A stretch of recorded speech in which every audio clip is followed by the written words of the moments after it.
3, 2, 1. Welcome to Queen Stage. We're here to spotlight the athletes, stories, and action in women's cycling, giving the sport the attention it deserves. And we're going to do so with the quality, depth, and personality the sport demands. I'm Rosael Torres-Davis. I'm Betsy Welch. I'm Anna Maria Rook. And I'm Molly Herford.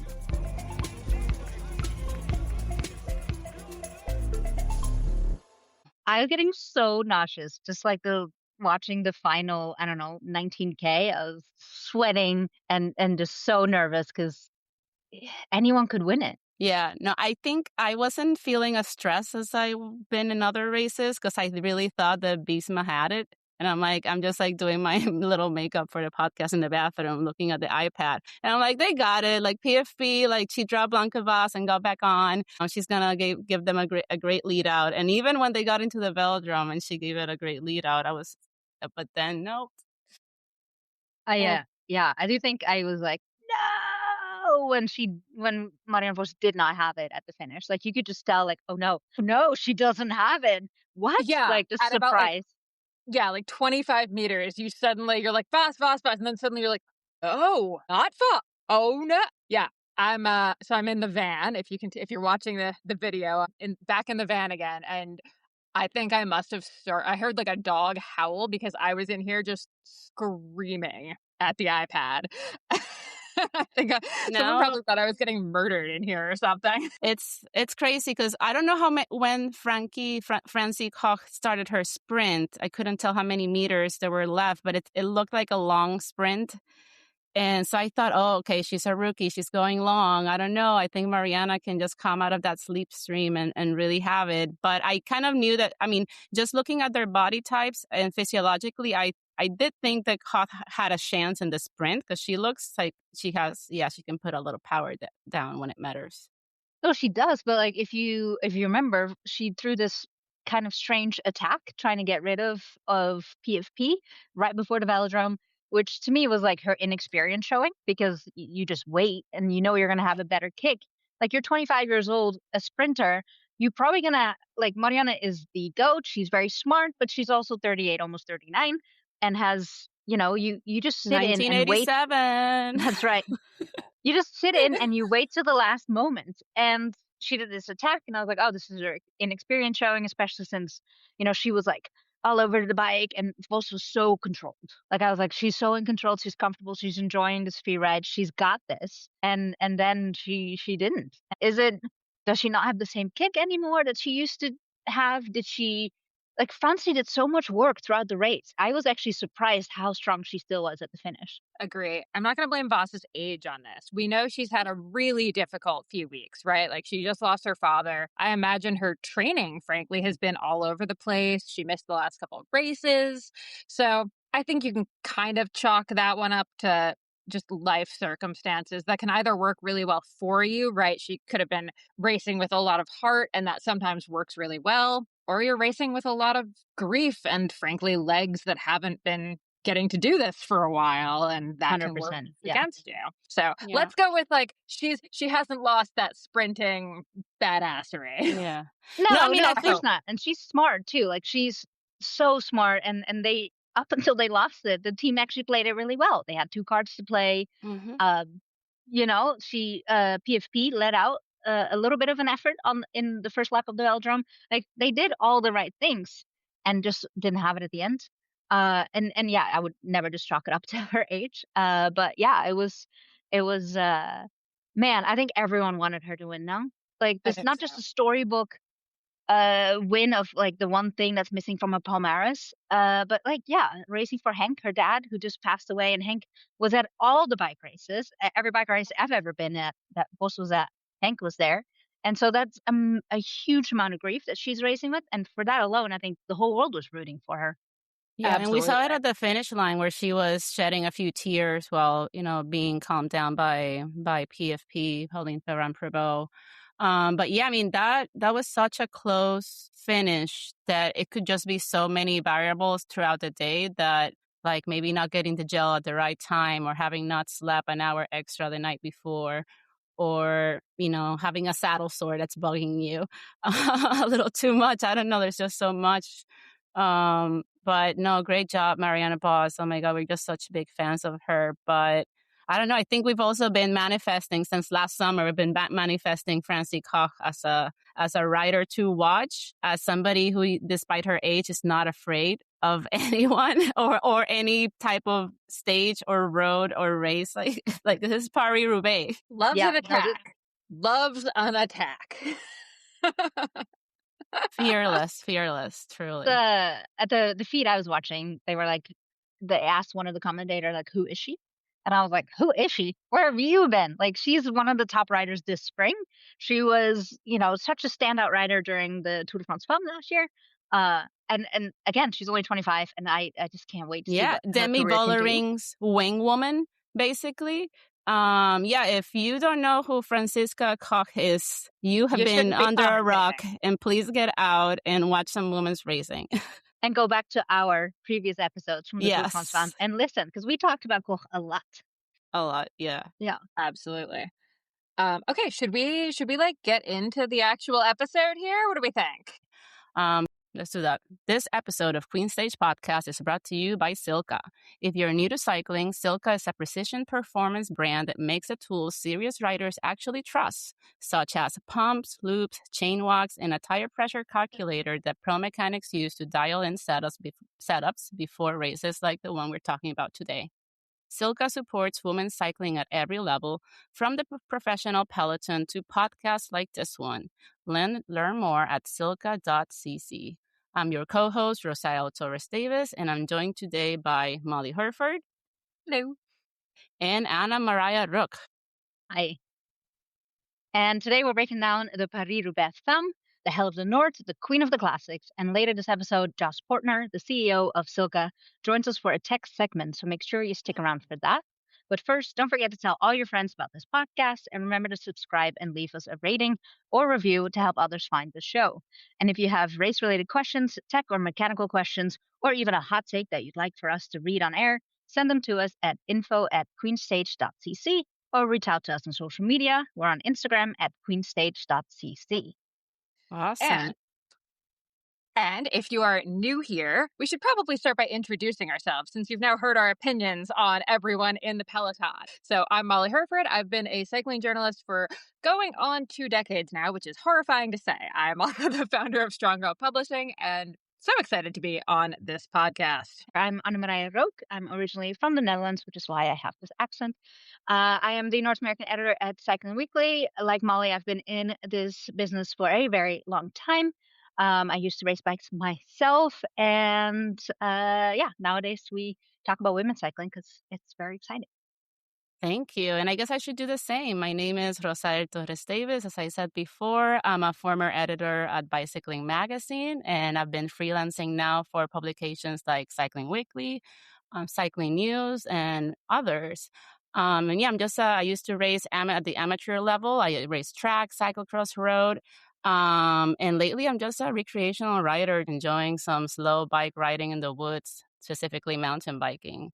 Before we get into the recap, just a little bit of history about Paris-Roubaix Femmes. So there was actually a 1 day off in 1896, apparently, and then there was a revival of the race in the 2000s. But we really didn't have the official version until 2021, where it was established as the first UCI Women's World Tour event. Lizzie Danon, formerly Lizzie Armistead, won the race in the inaugural edition. And much like today, we missed a lot of the race that time because they also cut us off a little bit in the TV coverage. But however, she won that edition of the race. There were blood on the bar tape of her handlebars because she was riding so hard with no gloves. She almost crashed in that edition. It was a very, very memorable one.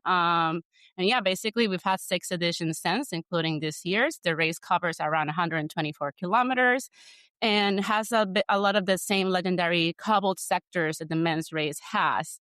Same cows, very depending on the weather, and super attritional race. It doesn't have a lot of climbing. It's very flat. The cobbles are the real main character here. Yeah, it's 20 cobbled sectors. Unfortunately, today we missed 9 of them, I believe, because the coverage was cut so short, which is a real shame. I really wanted to see what happened on those. Yeah, should we jump into the recap and talk about when did we get, live streaming, how the race played out? Rosael, maybe like what happened before we actually got images. So before we got images, I was very excited to see that Rosa Closer, who we have been talking a little bit about also on the podcast. She's a gravel privateer who now is on the World Tour team. Former Unbound winner.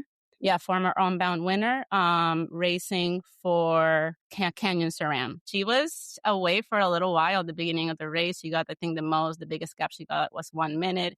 And then she did get caught in one of the first cobbled sectors. But we didn't get to see any of it because they decided to only give us 90 minutes of TV coverage after we got 3 hours of coverage in 2025 when Pauline Ferrand-Prévot won the race. Molly, you raised your hand. Yeah. So I had a question I was thinking about since this morning. Do you think the lack of coverage, like knowing that only 90 minutes are going to be shown, do you think that changes a little bit of how teams are thinking about, or how riders are thinking about attacks? Because I always feel like some of the early attacks are like for the sake of the cameras, getting that screen time, getting yourself out there, getting your name in the headlines.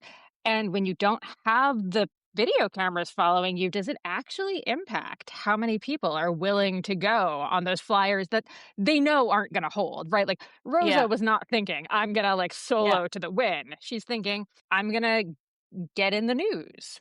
And that's not a bad thing. Not only that, I think it affects now like women in the professional peloton being so conscious of the disparity between men and women cycling.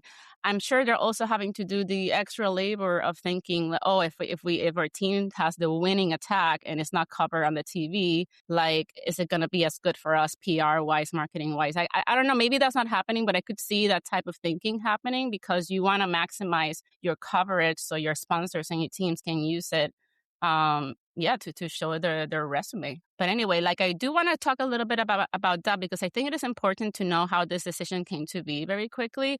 So the race used to be on 2 separate days. The men's race used to be Saturday. The women's race used to be Sunday. And this year is the first time they get combined. And I guess we should have anticipated this type of trouble. And I'm sure that the ASO knew that this was always going to be the case, that they were only going to give us 90 minutes. They only announced it a couple of days before. They did this in the Gravel World Championships a couple of years ago. They just know people are going to get mad. And so they just leave it for the last minute. But basically, what I read was that they knew they wanted to have it the same day because the town and couldn't afford to close the roads for 2 days in a row. And I get that. But then they're also saying that they're not able to provide live coverage for 2 races happening at once. I want to call it BS. I call BS. I call BS. The junior men race got full coverage. Junior men got full coverage and the women's did not. Junior men also happened today. Same course. Yeah. Same day. They got a live stream. For the whole race, women did not. I call absolute BS crap on that. Yeah. No, that is BS. So basically, so the race organizer, the ASO, the Amari Sports Organization, says the local authorities could keep the roads open and that they couldn't figure out the logistics of covering 2 races at once. So don't be blaming broadcasters like Flowbikes, Peacock, HBO, or wherever you were watching the race. This was a decision by the ASO that they made and probably a long time ago. They produced the actual feed, right? So they have the cameras, the helicopters, all of it. So they are the ones in control of that. And the UCI only requires at least 45 minutes of race coverage. So with 90 minutes, they check that off, but it's just such a slap in the face to the women's peloton. Because not only that, we also got undercut on the post-race interviews. The men's, they interviewed first, second, third place, coach, this and that. And we only got Franziska Koch, the winner of the race, and her coach. That was it. Then they went on to the podium presentation. Well, that and the first 10 minutes of the only 90-minute coverage was spent either, depending on where you watch, you either had no commentary at all, or the feed that I was listening to, they just spent talking about the men's race for the first 10 minutes of this 90 minutes. It was I've been in the sport like Molly for a long time, and we've made such strides. And yet when this happens, I'm not surprised. I'm just exasperated. Like there's no excuses for this. Like, I don't know if you watch Strada or Flanders, like you have two streams going at once. Same organizers to, not always, but like other organizers are able to figure this out, have two live streams at the same time. Smaller organizers that don't have the resources that ASO does. Like absolute crap. Yeah. Yeah. So frustrating. Yeah, I think what Where bothers there's a me will, the there's most, a way, and there's no will. yeah, and I think what bothers me the most is that it just doesn't show genuine like goodwill in actually investing in women's cycling.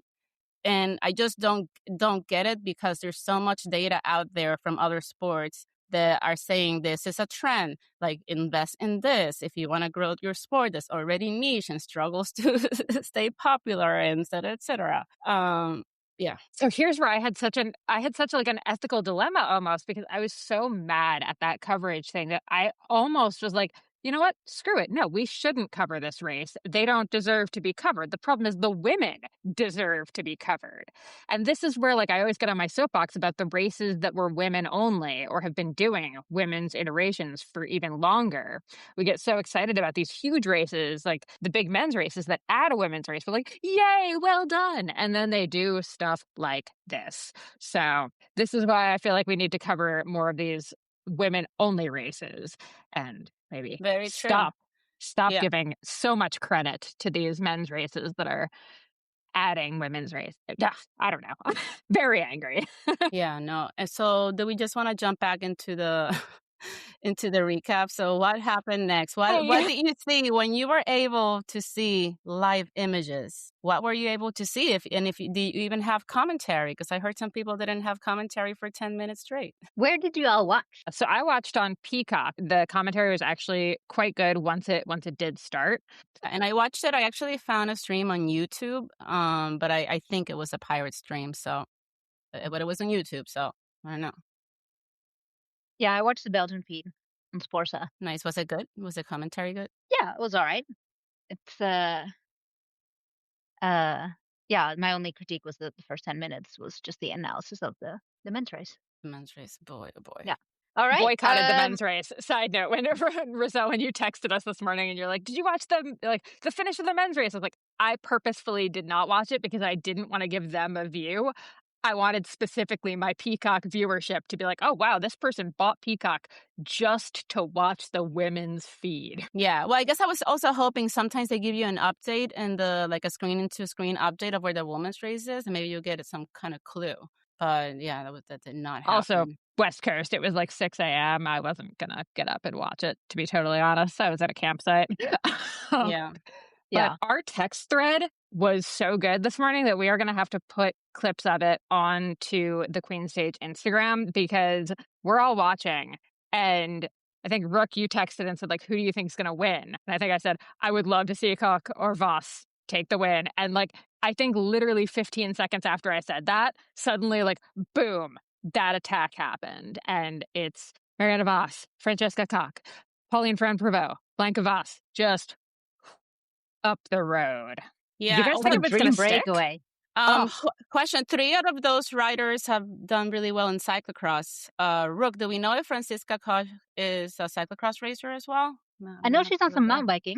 Okay. So I don't know about cyclocross, but definitely mountain biking, some track as well, which, boded well for the stadium finish. But no, when the breakaway went, I was like, a dream breakaway a little early. The chase surely is going to, I mean, SD Works was represented in Blanca Voss.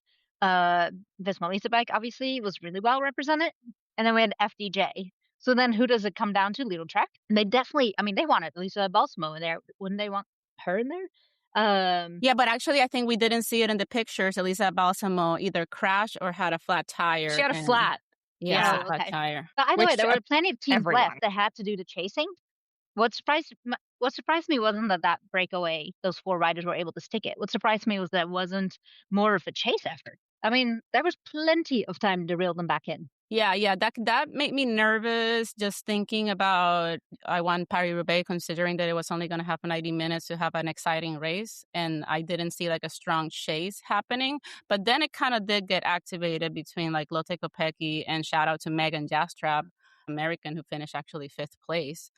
Because then they did put in a bit of a chase that caused a little bit of stress, but we knew the winner was gonna come from the front group. Yeah, and what a front group that was. I mean, I was kind of surprised Blanca Vas didn't stick with the front group a little longer. But then it was, this Melissa riders, PFP and Marianne Vos. PFP quickly signaled, even before the race started, that she was going to work for Marianne Vos, which was, I mean, what a baller teammate to have. She's like, I can win just about anything and I'm going to work for you. Also, Marianne, of course, for those listeners that don't know, she has won just about everything, and this would have been a story book ending for her career, but also she just lost her father. So she was, riding with an extra bit of grief or motivation to finally get this monument on her palmares. And yeah, once those three were off, you knew the winner was going to come from one of those. And I think if we had all been betting on this, many of us would have lost money. Yeah. Definitely. Yeah. This 1987 crew of of reporters would have been screwed because we would have put it all on Vos, who is a fellow 1987 child. Yeah. No, we were so, I don't know. I know you all were stressed out, but on our chat, we thought we had it. We thought we had our predictions right. I'm just scrolling through here right now. I was getting my tissues ready. I was like ready for the waterworks, and yeah, instead we got a surprise win. Yeah, but before we get into the final, and before let's dissect again those last kilometers. But you see the crash that Lucinda Brand had from Little Trek. That was so unfortunate and so nasty. So I guess she was in the group with Lotte Kopecky and Megan Jastrab chasing, and she's a person you want to have in the chase group. And it seems that it was in one of the cobbled sectors where their fans are really close by, and there is a bit of a string or something holding them back. But a fan had their hand out a little bit too far, and it seems that it hit either the lever on her brakes and her bar, and she just crashed. Just crashed. That was so unfortunate. I probably replayed it 10 times. I was like, did that just was that a fan interaction? Did she just it was very clearly the involvement of the fans there, and that happened just minutes after we saw. Was it Foster PFP take an inside line, like an inside corner, and nearly she nearly ran into the fan out there with her camera.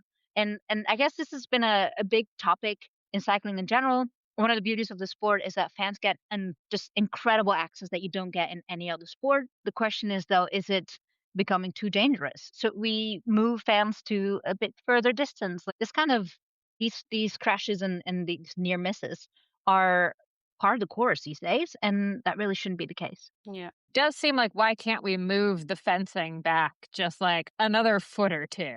Yeah. Because so counter to that, because we did see so many riders in the men's and the women's race just using every inch of road that was available, whether it was road or not, because we saw Matthew van der Poel and Wout van Aert take some really white lines into the grass. And so I think if you just widen it, the riders may just do the same thing if it's rideable, and then they're still going to be very close to the spectators. But Pauline Ferrand-Prévot, man, what a teammate, because then once those four were away, she was the first to attack, I think, out of that group, around 45 kilometers to go. And so she did like two total attacks before getting to the velodrome. Like I said, she got dropped, and then she kept bridging back on after Blanca Vas got dropped. It was it was a PFP and Blanca Vas were getting dropped. PFP was able to catch back on to Koch and Vos, and then she did it again later on. It was just amazing. Yeah, how many times she came back? She was determined to be superstar helper today. Yeah, and also that we, I know we are fans of Marianne Vos, but that we manifest this Franziska Koch win. I mean, we've been calling her as like she's got the potential to be a winner for the last year. I am admittedly I'm also thrilled that she won. I'm just kind of sad because she obviously has lots more years ahead of her where she could take this win. Yeah. Obviously, Vos is, we're all 1987. We're all getting a little older. It's fine. It's fine. It's fine. But still very happy for her. Okay, here's the question. We're in the velodrome. They get the bell. Were PFP and Voss, were they overly confident? What happened there that Koch won? Did she just have it and Voss didn't? Or did they tactically make an error because Koch did that attack at 2K to go? Were they oh, she's not gonna have it. We don't really need to have a extended lead out kind of situation. What went wrong? See, I don't think it was a mistake tactically. They played it right. They sent PFP on a first little attack. Clearly, she had burned all her matches already. She's like one last ditch effort, forcing Koch to go with her. Koch went up, wanting early on. She went up trying to get that advantage. But in the actual sprint, it was Marianne on the outside line. If you ever ridden the Velodrome, you know you're going to have a little bit of just a tiniest bit of benefit from that downward momentum. So technically, yeah, all the cards were lined up perfectly, and I think in the end it was purely just didn't have the legs. Yeah, and I haven't seen the side photo that they used for to call the actual winner, but Kate Verno posted a really good one, and I think it could have been maybe half a wheel of a difference. So the bike throw made a big difference. And Koch in the post race interview said that when she threw her bike, she could tell that she had the win. Yeah, I mean, this was not close enough to where if we were watching it and we knew Koch had won. It wasn't that close. It was close, but not that close. And everyone, I think Koch knew and Vos knew that, dang it, in those last 5 meters, she just wasn't gonna make up that difference. I would actually. Yeah. Do you think this is the upset of the year so far? Yeah, anytime two teammates against one rider. Technically speaking, they should be winning. They have the upper hand. They have the cards to play. It doesn't happen often, and I it sounds highly critical, but I think this is Visma lost it. Koch won it for sure, but Visma also lost it because when you have two cards to play, you should be winning. And yeah, it's harsh, it's critical, but yeah, well deserved for Koch. Also, man. What could they have done to make sure that Koch didn't win? Absolutely. Okay, so does this change FDJ-SUEZ? Franzi was wingwoman number 1. Depends on where, though. Roubaix? Yeah. Roubaix in the mountains, Franziska Koch on the flatter stages. FDJ has quietly become quite the powerhouse team. We still tend to look at Visma and SD Works, but FDJ is the one that we really should be taking a closer look at. I was going to say, is FDJ the new SD Works? Do we think that? Yeah, I think if you look at the wins and the potential that's on that team, yeah. Yeah, no, I must say I agree. Okay, yeah. Other question up for debate. Lidl Trek, what the heck this season? Yeah. However, I'm still surprised. I'm just looking at the top 10 of the race today, and Lucinda Brand, despite the crash, finished in 10th place. So good for her for finishing, because I didn't even think she was going to get back on the bike. But yeah, Little Trek is also not having a lot of luck with Balsamo. No, I feel just tactically speaking, they've just kind of been behind just behind the 8 ball every race. And usually they're the ones that are they maybe don't win as much, but they are the ones that are kind of making more moves, I feel and we've especially at Paris-Roubaix. Yeah, and we've barely mentioned them all season because they've just kind of been in the peloton. If you'd asked me before the race, who will you be watching over the years, we've always had, Ellen van Dijk, playmaker at Little Track, especially at Paris-Roubaix, Shirin van Anrooy, Lucinda Brandt, Balsam, Little Track. We expect them to be here at Paris-Roubaix and be a real contender. Yeah, I wonder if they're just missing the influence or, of Lizzie Danen, and Ellen van Dijk. Just some kind of leadership. No one has really emerged as the real team leader or something. Yeah, I hope they get it together because I think they're one of the strongest teams in the mix, and I would love to see more of them this season. I'm also so glad we got a clean race with no major injuries or issues. That's just exciting. Yeah, and I'm glad it was a dry Paris-Roubaix this year. Also, shout out to Arlene Sierra, the Cuban rider riding for Movistar. She got 9th place. That's pretty good. Yeah. That's a solid international list there in the top 10 then, because we also have an American in top 10, so Cuban in top 10. German winning. Yeah, we have an Irish rider as well, Lara Gillespie. Nice. Well, should we wrap up our recap and get into our tech segment? Let's do it.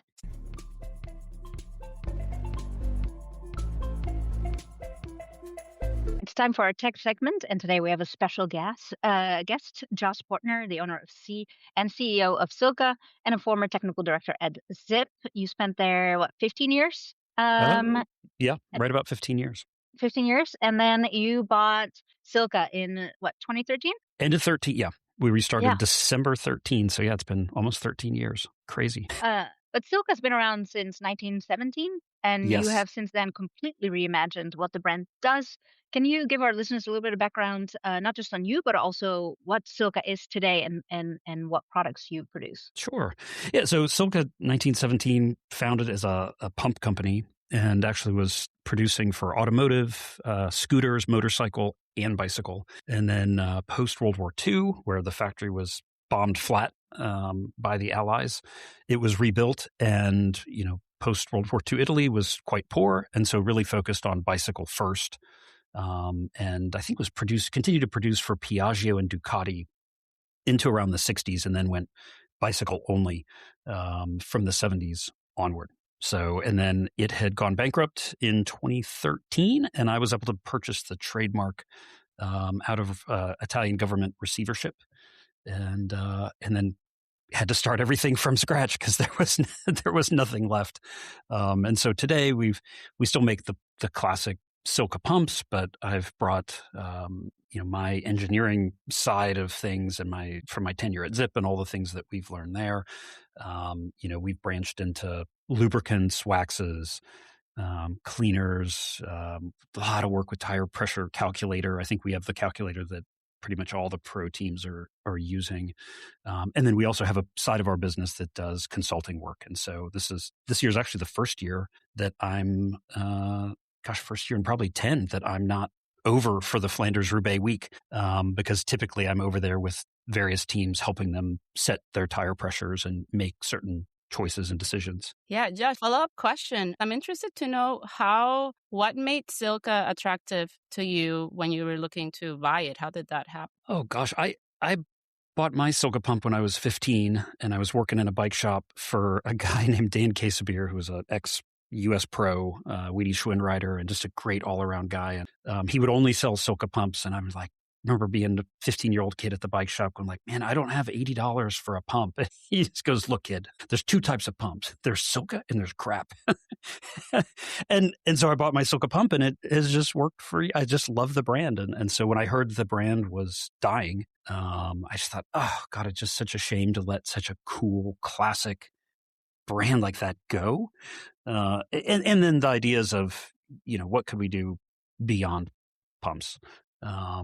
And so, yeah, I guess started out as a little bit of I just didn't want to see it die off. And now it's a brand that, we've been able to have a lot of fun with in a lot of categories. Awesome. Now, given your, deep pedigree in tires and tire pressure and wheel technology, can you shed some light on what was going on today? I think there were more flat tires today than I've seen in many editions of Paris-Roubaix, even back to the days when people were riding, 23 mil tires and latex tubes. What was going on today? Well, it seems like Josh just wasn't there, I think, is the answer. Maybe that was it. I mean, I don't go for a year, and it's problems everywhere. Yeah, I mean, I think I think a couple things are happening, and beyond the, I know we continue every year to have some pretty significant issues with the theft of cobbles, and people will steal them right up to the race. And so there's always a debrief after the race of, what did you see, what you hit, what was it? And I would say in my experience, quite often it's a stolen or missing cobble, and the race organizers, they do a great job of trying to replace them in the week or so before, but people, get drunk and go out there and steal them. And it's total nonsense. And, when you see one that's missing, you can totally say, yeah, that wheel's not, the wheel's not making it through that impact. I think the other thing is, the work that's been done, tires just keep getting faster and faster. But in order to get there, we have to make them thinner and thinner. And, sealant can go so far in helping to offset some of that. But, a lot of the decisions that we help our teams that we do our consulting business with, we really try to help find that balance of, hey, this tire may be 3-4 watts faster than this other tire. It's slightly more likely to flat. Sealant will get you, might save you for a third of those flats, but sidewall tear, cracked rim, nothing's saving you there. And so they do it. And then, it's the Icarus problem, right? Of how close to the sun do you really want to fly? And a lot of the bikes are still too limiting on the tires that the riders should be riding. So a lot of the riders are on smaller tires than they should be optimally. And then it's the question of like, well, do we try to fly a little bit closer to the sun and optimize our pressure down a little bit below what's probably safe, knowing that it's going to be quite a bit faster? And that those are decisions that the riders and the teams have to make. And sometimes they are just a little bit too close to the edge. I mean, it was crazy day. Like, I think every team had their own solution, their own little bit of innovation that they tried to do, and yet everyone was struggling. And I saw tubes combined with sealant. I saw tires glued, like tubeless tire glued to the rim, and I saw inserts just getting, flown all over the place. Like, everyone tried to do something innovative today, and nothing seemed to work.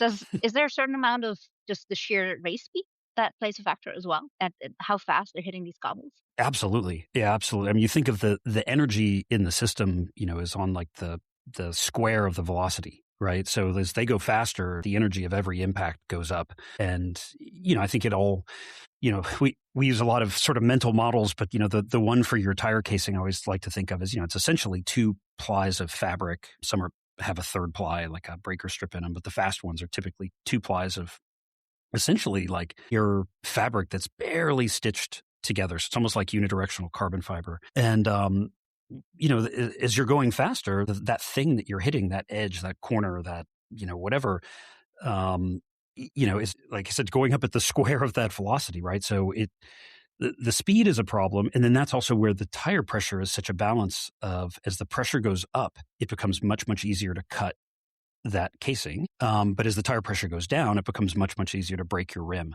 And so, we're kind of trying to thread that needle there.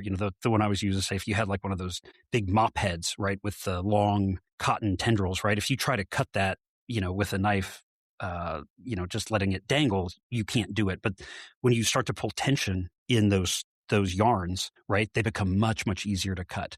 And so that's the other piece that we kind of find that, like, gosh, a little bit higher pressure is safer for the wheels and that type of impact failure, but then it makes you more likely to damage casing. So, I would sit with our teams, tomorrow if I were there, and we would go through case by case of who did what.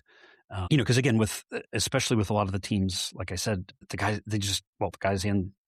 it's a little easier with the women because they tend to be lighter, right? So we're actually able to optimize pressures a little bit better for the women, just due to the mass in the system. But, for a lot of, especially like the bigger male riders, we might do a calculation and say, your optimal PSI is, whatever for that tire is here. And actually your safe PSI to ride that tire on cobbles might be 5-6 PSI higher. That's a big difference. And that makes for a difficult decision to be made, because it's like, you can get burned on either side of that decision. And just a follow-up question on that. Can you tell us what the difference was today, if in the setups of Wout van Aert and Marianne Vos? I think the setups were, as far as I know, really quite similar. I think we struggle.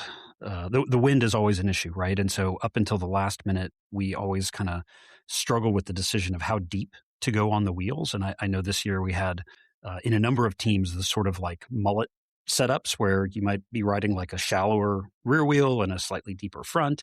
We had wind out of the southwest this year, which is a little bit, it tends to be more out of the west or the north. And so I think that's also why you had, such high speeds. And it also changes the tactic, right? When you've got essentially a tailwind in most of the cobbled sections, it changes the tactic up a little bit.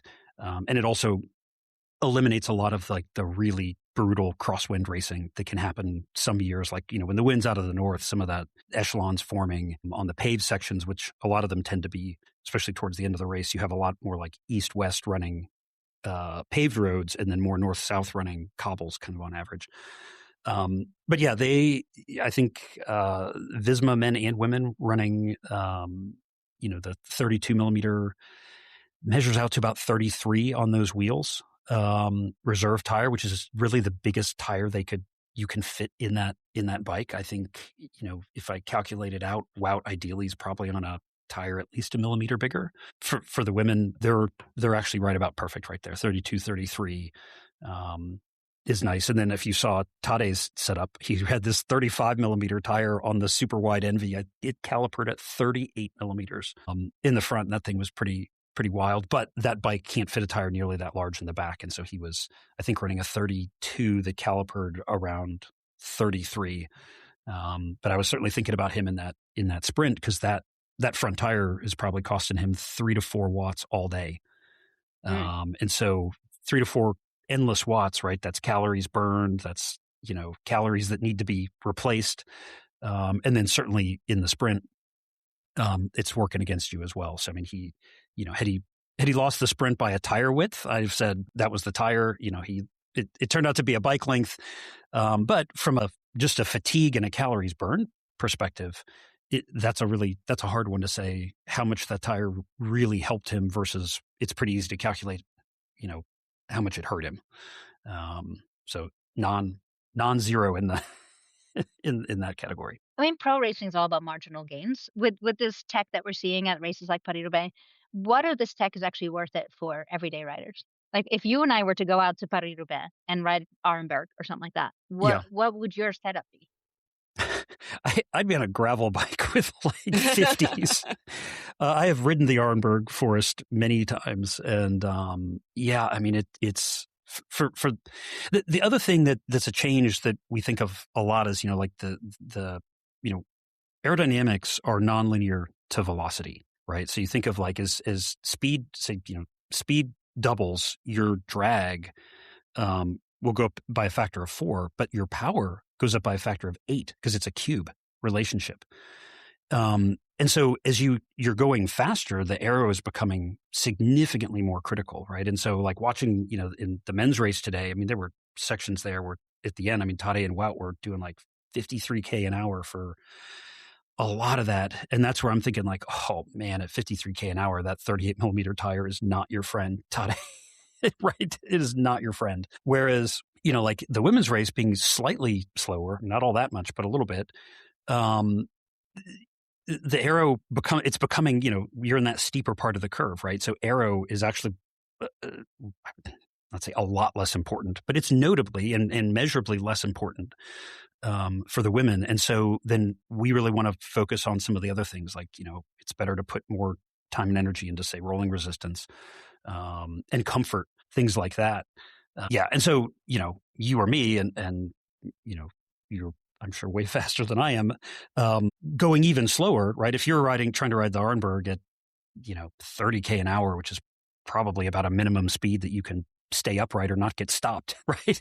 I mean, it is one of those, like, you have to go fast enough. Otherwise you just come to a dead stop and then you can't get started again. It's a little bit embarrassing.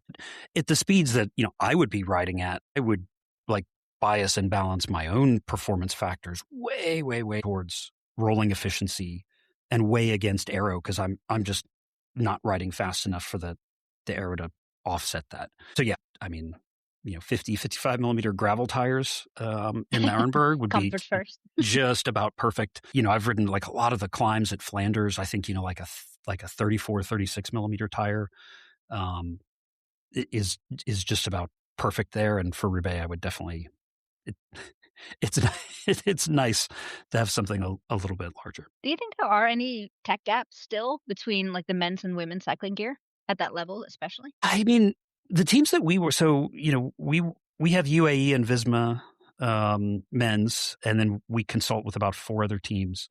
And then we work with Visma women's and Canyon SRAM on the women's side. And it's really, I would say, the gap has narrowed to almost nothing. I mean, the men's teams, I would say, from like a logistics and overhead perspective, like they're traveling with more people, more vehicles, right? I mean, there's still a little bit of a difference in scale that you see there, but from like the bikes, that gap has been almost eliminated. The other interesting thing, and to think about, the difference between any of us on this and pro racing is, most of the tech consulting we're doing with these pro teams is essentially trying to help them make the least worst decisions, because they're kind of like, they're hemmed in by sponsor decisions, right? And so, sometimes there's still some teams out there that, quite frankly, have like terrible tires, right? And so then it becomes like, okay, well, we know we don't have great tires, so how can you help us with that, right? Or we know that our wheel sponsor, doesn't have a great rim shape for tires over 28 millimeters, and like, how can you help us there? So, I would say we're definitely at a spot where, if you called me and we built a bike for Roubaix, we could probably build a bike that's a little bit better in a number of ways from a total package perspective than what any of the individual pro team riders have, because you're kind of trying to like go, well, I really need you on a 34, but that frame can't fit a 34. So I'm going to put you on a 32. Your wheel doesn't really work well with a 32. If I could put you on this other, right? I mean, you're kind of trying to like, build the puzzle out of puzzle pieces that don't like fit together as perfectly as maybe, like you would have designed them to if you were designing from the ground up. Yeah, I think we actually saw some of our friends from Skate Collective reporting on a situation like this that they observed on the road at Paris-Roubaix, where there was a team that wasn't riding their sponsored tires, and they were trying to cover up the tires they were actually using, which is interesting to see. Yeah. I would say the tire is probably the one component that we still see some. I mean, even just 10 years ago, that was nobody was riding sponsored tires 10 years ago, right? Everybody was on, FMB or Dugas or, one of those. And that was just, everybody accepted it. You also would have the weird wheel thing, people were still like riding a weird mix of some old school, like Mavic, Roubaix aluminum rims. And then, a lot of the carbon rims were super, super custom. We really started all that when I was at Zipstill in 2010. So yeah, but but you can't fake a wheel, right? And I think where the bikes have gotten to, there's no room in those frame molds, and the expense is so high to make custom. So 30 years ago, everybody had full custom bike for Roubaix, but bikes were steel or some form of metal typically, and what were you doing? You're making longer chain stays, you're using a different fork rake, or maybe doing some things for tire clearance around that. Gosh, the speeds they're all riding right now, and it's just gotten so fast, like you just can't do that anymore. And those those frame molds, which are hundreds of thousands of dollars for a 4 or 5 size run of bikes, there's just no room to play around with that. So that's where they call us typically, and we try to come in and see what we can do around the edges to find those last little marginal gains, but always within the confines of the sponsor equipment. Speaking of marginal gains, what is the perhaps most ridiculous marginal gain that you have tested or played with? Well, I mean, the one that I have some guilt over because I don't like the way it looks, but are the socks, the tall arrow sock thing. Like, it just works. I mean, and it just always works. And I kind of hate it because I don't like the way it looks. I much prefer, I look at like 90s cycling and I'm just like, oh, that looks cool. So of course that's also like the cycling I grew up with. But yeah, I mean, if the UCI would allow it, I mean, arrow socks up to your knees would be, it's like the triathletes have them, and it just, in my opinion, I think just looks god awful. And I don't want to look at cycling that looks like that, but I mean, it's never less than like 10 watts at 45K an hour. I mean, it's the craziest thing. Like, it always works. Oh gosh, yeah. And for $30-$40 for a pair of arrow socks, and it's, I mean, like wheels and even a lot of the frames. I mean, the tech, largely because we're hemmed in by the rules. The bikes are almost all the same, right? I mean, they're all the top bikes are all within a couple of watts of each other, right? The top wheels are within a couple of watts of each other. And it really, your opportunities to find improvements are kind of in like the combinations, the systems performance. But yeah, I mean, you know, you can go spend 3,000 euros on a set of wheels and find 2 watts, right? And yeah, 40 euros and you find 15 watts a lot of the time with socks is crazy. The other one that we're putting a lot of time and energy into right now, and it's very athlete specific, but in women's racing is the hair. It is crazy. It is the hair. I was going to say what happens with the hair.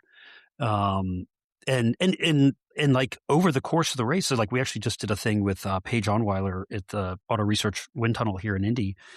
But she, you know, she's got a lot of hair and she kind of like pulls it up into this thing and like she's got this real eye for making it aero. And we did a thing where we basically just kept kind of like teasing out little wisps of it, like flicking out. And by the time she looked like she looks when she finishes, say, an Unbound with the wispy hair coming out everywhere, that's like 12, 15 watts. I mean, you have that on video? We were shocked at how much difference that makes. Yeah, probably got video of it somewhere. Or yeah, that would be amazing and some photos. See. Because on the last podcast that we recorded, we got a couple of negative comments because I said that PFP, Pauline Ferrand-Prévot, should consider maybe cutting her hair because she has a lot of hair, and also she's a climber, and I'm sure it's a few valuable grams of hair in that head. And I got a couple of hate comments on that. But yeah, if somebody's really serious, they should consider that. Well, we talked about Leo's hair as well. Comments? We have to tell listeners what the hate comments were. Yeah, well, no, I mean, I don't want to look them up now. I don't want to out anybody. But it was just like plenty of women have won the Tour de France with long hair. I'm like, yes, because long hair is expected of female athletes. You know, it's like, it's also cultural, but also if people love their hair. Yeah, it's very personal. It's very personal because there's men who also will have a bit of hair in the back or who will have facial hair. I mean, it's facial hair aero. Yeah. Yeah. I mean, we've tested facial hair quite a bit. It's never more aero. It's always less. It's always less, right? It's always less. Always less. Yeah. What about boobs? Tade's tough. Big boobs, small boobs? Boobs are generally good. And I mean that on all levels. Aero. I'm very pro boob. But yeah, and there's the clip. We also tested like pregnancy belly is good. Oh yeah. I remember that with Ellen Van Dijk when she was pregnant. Yeah. Like you filling up that space and rounding it actually just helps that air, because you think of like a lot of what's happening in the chest cavity, right? Is the air's kind of coming in between your arms and it can get trapped in there. And so yeah, boobs or belly can help it flow out. I mean, beer bellies are faster than skinny bellies. Amazing. Probably, yeah. If you could just get the beer belly, that's where the pregnancy belly is so fascinating, right? Because it's not, you know, like typically like as people get heavier and you have a beer belly, you're bigger everywhere, right? So your frontal area is going up. But with pregnancy belly, it's pretty much just in that spot, right? But having, like, my wife just gave birth to our child, and having seen the pregnancy journey there, she couldn't bend over anymore. So she couldn't get into an aero position. So, you know, there's that balance there too. Wow. I'm enjoying this conversation so much because then when you do see the shape of a beer belly, it is, now that I think about it, it does look very aero. Yeah, it will push the air to go around it in a very smooth way if you're wearing skin-tight clothes. Yeah, it's the sense of the dad bod right here. Right. Yeah, Pregnant women and dad bods. Great. Yeah. It's why we see a lot of this in triathlon now is like the camelback or the hydration bladder down the front, right? Oh, and at Unbound too last year. Yeah, and that almost always on almost anybody is a little bit faster. Right. So well, on that note, should we wrap this up? Yes. Let me get my one boob joke in first. I remember I was at a mountain bike World Cup and it was like boiling hot. So a bunch of the women actually had the ice tucked down their sports bras. And they're like, well, it's cooler, feels more aero, and the pictures from the first lap look fantastic. You mentioned gravel before, and gravel also came out on our Tour de Flanders episode, because we just keep seeing a lot of gravel tech that is finally influencing the classics, which just makes so much sense. I don't know why it took so long, but what can you tell us about that? And do you see anything else that will be coming from gravel into maybe the classics and one-day races? Yeah, I mean, I think, and certainly all the manufacturers I talk to, we're really pushing them like 34, 36 millimeter tires should just be like the minimum standard, even for the fastest road bikes. I mean, and I actually think Canyon, this new endurance bike they just launched, it's basically their aero bike, right? With more, I mean, to me, it's like, come on, everybody, like writing's on the wall. That's where we need to get to. Like, let's stop creeping up on it. Like a couple of years ago, they're like, oh, we can fit 29s, maybe 30. And then I'm like, for God's sake, don't make it take 10 years to get to 35 or 36 millimeter tires. We need them now, and we can make wheels that are aero with them. The frames be aero, but it's going to take a collective will, or it's going to take one company doing it and selling a ton of them, and then everybody will get on the trains. But yeah, I mean, I think gravel is interesting because it's really so much of it's being driven from the West, right? From America into Europe. And so like when I go to, was it the Gravel Worlds, gosh, was it 2 years ago? And was so surprised to see, I mean, so many like 37, 38, 40 millimeter tires, and so Western gravel, we're already on, 45 is probably the floor of what's there. And it's the, well, I mean, a lot of wind tunnel that we actually did with Dylan Johnson that I think made the whole 2.2 Conti Race King blow up in gravel. I mean, that tire's just taken over, but now you've got Schwalbe that's, God, I don't remember what it's called, but a competitor to it. So that's going to trickle down into road. And I think there's also an opportunity that the tire manufacturers, I think, just went about it really backwards, right? When they did gravel tires, they made gravel tires by starting with road tires and making them like thicker and beefier. And you look at so many of the gravel tire treads, it's almost like an automotive tire tread where like the whole tire is thick and then you've got the tread cut into it.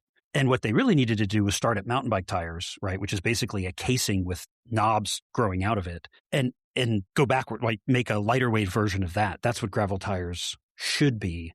And I think that's where you get into some weird things at the moment, like, Pirelli, to pick on them, as their tires get bigger, they get heavier and have worse rolling resistance.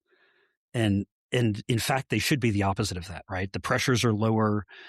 You've got more surface contact with the ground, right? I mean, you should be able to make your bigger tires thinner. And so I think those couple of things are going to converge from where gravel is headed. You're going to start to see some of the benefits of that in road in the next, call it 2 to 3 years. But now you live in this like tech geekery space. Some of us can really nerd out on this. Do riders, like the pro riders you work with themselves, do they geek out alongside you, or are they more like, just set up my bike and I'll take it from here? It is all over the map. I would say it's less common to have, like Paige Onweiler, we just mentioned. It was so funny. I'd never worked with her before, and we spent a day in the wind tunnel, and I just said, gosh, you so remind me of maybe my favorite athlete I've ever worked with, which is Kristen Armstrong. She is so technical and so dialed, and I mean, everything is notes and lists, and I mean, she, everything. And he said, that's my mentor. And I was like, oh my goodness. She's like it's like working with Kristen, God, 10, 15 years ago when I last worked with her. And that, I would say that's pretty uncommon to have somebody that dialed. Then the flip side of that, you've got like an Alberto Contador who just could care less, right? When we see a lot of tire technical problems in races like Paris-Roubaix, like we sometimes see a tire insert that may be coming out, and usually I don't see any sealant coming out alongside. Is it recommended that you don't ride sealant if you have a tire insert? Like, what are your thoughts on that? That's a very good question. We're at a spot now where a lot of companies are, and I've gone on record saying, I said hookless was a scam like a year ago, and it's like followed me everywhere. A lot of companies have gone hookless. And then a lot of them are maybe trying to pivot a little bit back, but going with what people are calling mini hook. And the problem with mini hook is there's no standard for the ETRTO, there's a drawing for a hook. Every hook has to be basically the same. Hookless, obviously, you have nothing. And then mini hook can be whatever the manufacturer says. So, no idea what that is. There are a lot of hookless and mini hook rim makers who are kind of recommending against sealant in some instances because the sealant can act as a lubricant to help the tire escape the rim. And in those cases, that's where you're generally seeing people running an insert in the hope that the insert will help hold the tire to the rim when there's no hook. But also when you do get a flat, those things, like they're closed cell foam, so they shrink down when there is pressure. And then as soon as you lose pressure, it grows. A huge percentage of the time that you see the insert out everywhere, that's a broken rim. And typically the mechanism there is like the rim cracks and you get this just almost instantaneous rush of air through the crack that rips the tire off. And then the tire coming off actually like really accelerates the failure of the wheel. So like we had some amazing high speed video of this at Zip years ago where, you could just, if you hit it just right, the air escaping and the tire climbing over is actually the thing that ends up doing like the vast majority of the damage, which is another reason you want to run the lower pressure, bigger tires, right? There's just less energy trying to escape when you do crack the rim. That's the other reason you're also seeing now teams using like a silicone adhesive, like an RTV type product to kind of can be a little aero benefit to like smoothing that transition between the rim and the tire. But the teams that are doing it, and certainly the level of quality of the jobs that I've seen, they're not doing it for aero. They're doing it to try to keep the thing together. If you do have a catastrophic failure of either the tire or the rim. So yeah, I think somebody reported that Strade Bianche Visma was actually gluing their tires to their rims. So was that the product they were using? Yeah, they use like a clear RTV's like room temperature vulcanizing silicone sealant. And there is also you think of the mechanism of a pinch flat or a rim failure, that the tire, as it gets flattened, it expands out, and then essentially the two plot, the inner casing and the tread both are getting like sandwiched in between the impacting object and the rim. And so having that little triangle filled in with that silicone, it's actually giving you a little bit of energy absorption over that, fraction of a second that the impact is coming in. And so it's essentially buying you time over which that energy can be absorbed, which, reduces pretty significantly the likelihood of cracking the rim. Yeah, this is super interesting, Josh. But anything else you want to share with our audience related to Silca or anything coming up for you? Gosh, no, not that I can really think of. Probably my other favorite topic is chain wax, but we had probably 90% of men's and women's are on some form of chain wax today, and I think that's another kind of a cool tech that has we'll have to made everybody's life a little bit better. Quite frankly, certainly makes the mechanics' lives a lot easier. But yeah. We'll have to invite you back then, because that's another heavy topic that we would like to really put a good dive into. All right, so that is it for today at Queen Stage. We will be back at the Sea Otter Classic next week, guys. So if you see us walking around at the expo, please say hello. And we'll be recording 1 or 2 episodes from Monterey, California. Big thank you to Silca and Josh here for supporting this podcast. And don't forget to send your tech-related questions to us at info@queenstage.cc or reach out on Instagram at queenstage.cc. Thanks for listening, and we will be back soon with more race analysis and stories from the women's peloton.